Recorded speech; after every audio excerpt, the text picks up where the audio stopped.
de visiones antiguas del Arca de Noé.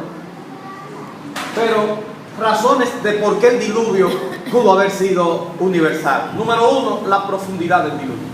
O sea, la profundidad de las aguas. Vamos a decirlo de esa manera. Dice en Génesis 7:19, y las aguas prevalecieron en extremo sobre la tierra, y todas las altas montañas que habían debajo de todos los cielos fueron cubiertas.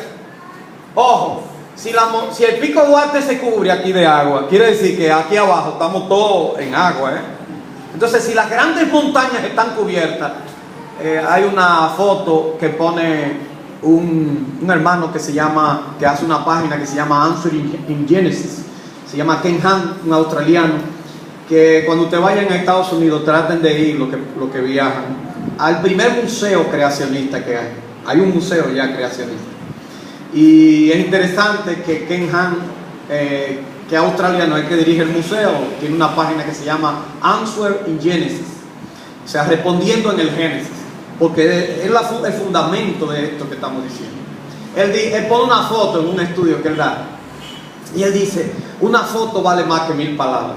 Él pone todas las montañas cubiertas de agua, y entonces las aguas paradas, y ahí abajo seco.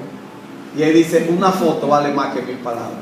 O sea que, ¿cómo es posible que las aguas cubran las montañas y para acá esté seco? O sea, eso es algo absurdo desde el punto de vista de argumento. 15 codos más altos subieron las aguas. Si calculamos que un codo tiene, vamos a ponerlo en 45 centímetros, 45 a 47. Estamos hablando de casi medio metro. O sea, si calculamos la mitad, un metro tiene 100 centímetros. La mitad de un metro serían 50 centímetros. Vamos a poner 7. Por encima de las altas montañas, 7 metros para arriba. Póngale 6 si usted quiere ya. Póngale menos, póngale 4, lo que usted quiera. Pero están por encima de las montañas. Y eso es importante verlo en el Génesis. Perdón. No hay que ser científico profesional entonces para concluir que si solamente una de las altas montañas que existían en el diluvio, no habría que dudar que el agua, si sube arriba, tiene que buscar el nivel abajo. O sea que abajo estaba sumamente, antes de llenarse las montañas y subir, tiene que primero subir, viene de abajo para arriba el agua, o que caiga, pero siempre busca el declive. No hay que ser científico para eso. Si por ejemplo usted vive abajo y usted vive en una montaña, todo el que ha vivido cerca de un río ha visto cómo es. Primero se llena de abajo para arriba. Es así porque el agua busca la gravedad y la parte más declive. O sea que no hay que ser un superdotado para entender que entonces el diluvio tuvo que ser. La razón principal entonces, la número uno, mejor dicho, es la profundidad del diluvio. Por la profundidad del diluvio nos damos cuenta de que el diluvio tuvo que haber sido universal. Segundo, la duración del diluvio. Pero aquí cae 2 horas agua sin parar y con toda la fuerza del mundo, como son las aguas de mayo. ¿Sabe que en mayo llueve con pique? Dice la gente.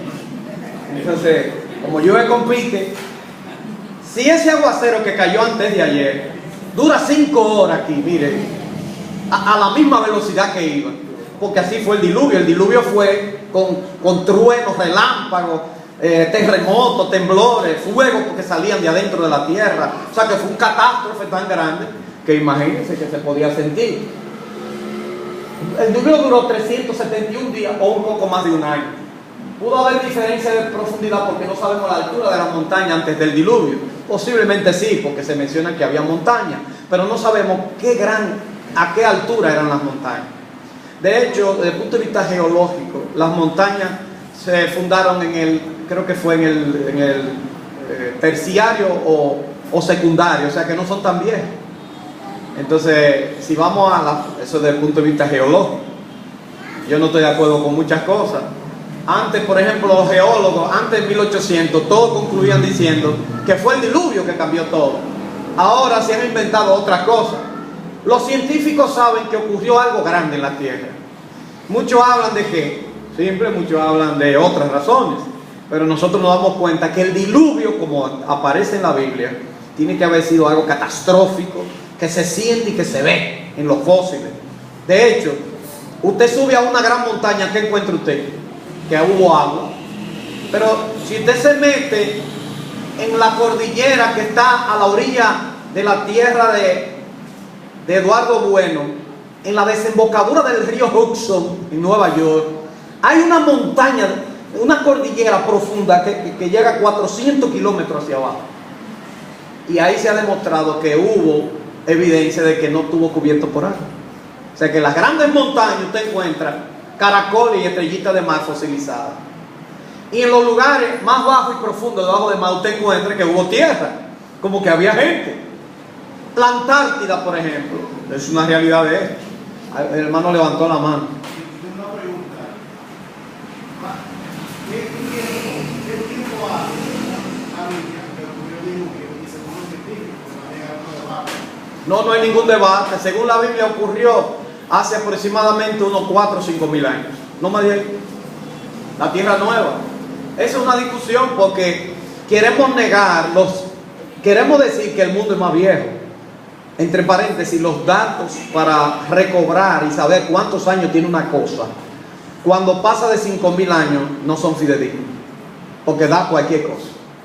Se basa en la radioactividad que van perdiendo los elementos a medida que va pasando el tiempo.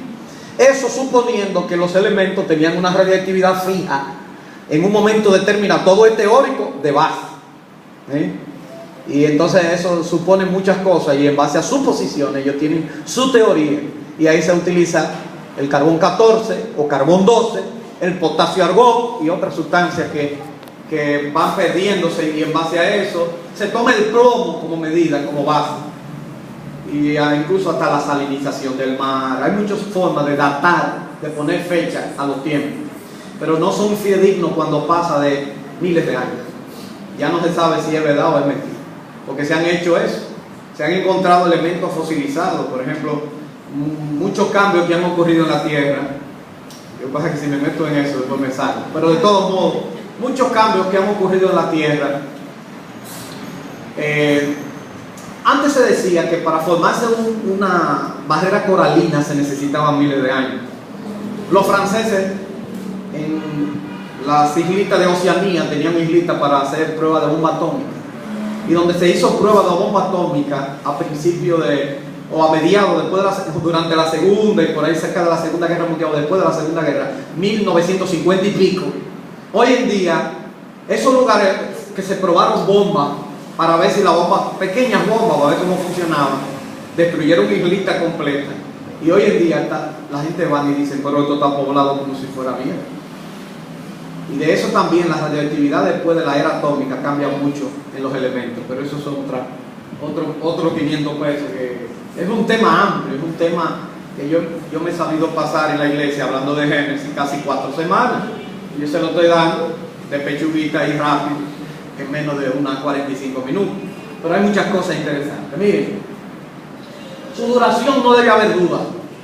La Biblia habla claramente, es como si Dios dijera, mucha gente en el siglo XXI, en el siglo XX y siglo XIX van a poner en duda. Noé tenía 500 antes de cuando comienza a construir el arca. A los 600 años de Noé arrancó el diluvio. Y un año justamente, y 17 días aproximadamente, o 10 días y algo, se detuvo el diluvio. Noé, por ejemplo, nos dice, por eso calculamos que Noé dura 100 años o algo más para construir el arca. Aunque muchas veces se habla de 120 años.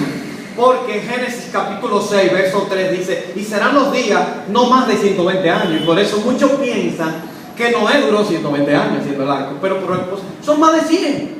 Por Chele no se pelea de que 20 años. Cuando usted dura más de 100, usted no está discutiendo. Usted tiene 90 años y tiene 91, no va a discutir por Chele, ¿verdad? Y cuando estamos hablando de miles de años, hablar de una diferencia de 15 o 20 años, eso es tontería. Hoy en día, en cualquier época. Digo, ustedes saben que la fecha en que estamos viviendo hoy está mal fechada. Normalmente debiéramos ubicarla 4 años más para adelante, porque se han averiguado por la muerte de Cristo y Herodes. Pero eso yo no lo voy a discutir. Imagínense, hay mucha gente que se sorprendería. Pero ya se quedó así y nadie va a discutir por 4 años y por Chele. La geología del diluvio. Si usted calcula, el diluvio dura 5 meses. Entonces tiene que haber evidencia del diluvio. En la tierra tiene que haber evidencia. Esto no es sencillez. A propósito, le invito a entrar pongan museo creacionista en internet. Y usted va a entrar al museo porque hay una entrada virtual. Ya yo entré, yo fui al museo y entré y se mueve así, y usted va caminando y le van enseñando el arca de Noé y algunos dinosaurios y todas las cosas interesantes, y los fósiles y de todas esas cosas. Porque los dinosaurios no pudieron sobrevivir después, porque si no había vegetación suficiente para ellos, los dinosaurios no podían mantenerse. Entonces, ¡ay! Que se murieron. No, a ustedes le han vendido la idea de la evolución diciendo que el más fuerte sobrevive. Pero eso depende si las condiciones para ese fuerte están. Si no están, no va a sobrevivir. Y todos sabemos que cada día desaparecen nuevas especies, para que nadie se sorprenda que solamente los más aptos sobreviven. Hay mosquitos y cositas chiquitas que han sobrevivido. Hay un hermano que escribió un libro sobre Génesis, que él es ingeniero